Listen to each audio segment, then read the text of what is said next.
கோவை நகர் மற்றும் புறநகர் பகுதிகளில் மழை பெய்து வருகிறது. கூடுதல் தகவலுடன் இரான் செய்தியாளர் குருசாமி விவரம் என எந்தெந்த பகுதியில் மழை பதிவாகியிருக்கு?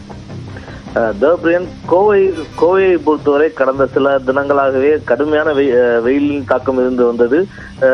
98 டிகிரி முதல் 100 டிகிரி வரை வெயிலின் தாக்கம் இருந்து வந்த நிலையில் இன்று பிற்பகலுக்கு பின்னர் மேகமூட்டம் காணப்பட்டது. இந்நிலையில் தற்பொழுது 1 மணி நேரத்திற்கு மேலாக நகரின் பல்வேறு பகுதிகளில் மழையானது பெய்து வருகிறது. குறிப்பாக கோவை ராமநாதபுரம், சிங்காநல்லூர், காந்திபுரம், உக்கடம், கணபதி, பீலமேடு உட்பட நகரின் பிரதான பகுதிகள் அனைத்திலுமே நல்ல மழை பெய்து கொண்டிருக்கிறது. இதே போல கோவை நகரின் புறநகர் பகுதிகளான சூலூர், பாப்பம்பட்டி, அன்னூர், தொண்டாமுத்தூர், பெரியநாயக்கன்பாளையம், துடியலூர் உட்பட புறநகர் பகுதிகளிலும் நல்ல மழை பெய்து வருகிறது. சுமார் 1 மணி நேரத்திற்கு மேலாக நகர் மற்றும் புறநகர் பகுதிகளில் பெய்து வரக்கூடிய இந்த மழை காரணமாக வெப்பம் தணிந்து ஒரு குளிர்ந்த சூழல் நிலவி கொண்டிருக்கிறது. நீண்ட நாட்களாக கடுமையான வெயில் அடித்து வந்த நிலையில் தற்பொழுது அந்த வெயிலின் தாக்கத்தை முழுமையாக இந்த மழையானது தணித்திருக்கிறது.